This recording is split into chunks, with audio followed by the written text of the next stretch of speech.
Now, I wanted to, and I think it's the mayor would very much want me to ask this question in terms of infrastructure. So if we can return to infrastructure spending, you did finalize the agreement in terms of the Building Canada Fund expiring in 2014, so we have that fund moving forward after that. And also the P3 Canada Fund, which in Edmonton, through the Southeastern LRT link, is in fact utilizing. So I wanted to get you to address the infrastructure plan going forward, which is obviously a big issue for municipalities across the country. Well, one of the former councillors in this room was the head of the Federation of Canadian Municipalities, with whom I negotiated about the new infrastructure plan. I can tell you she was very difficult and persistent.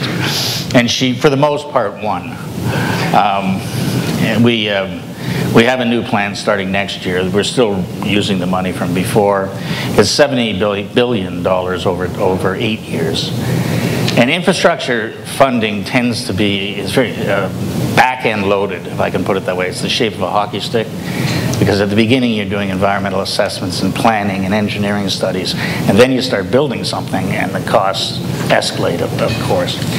So we're budgeting that, we have budgeted that, and the money will be there because we have a sustainable plan for the economy, so people don't have to worry that governments make promises and then either can't pay for them or they go borrow the money and drive up interest rates in doing that. I'm a big fan of public-private partnerships. I did them when I was Finance Minister of Ontario.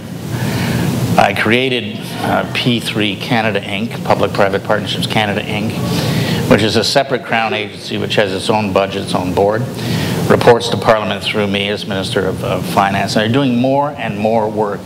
I notice from what I see on my desk, more and more work in Western Canada, which makes sense because of the amount of economic growth and the demand for infrastructure here.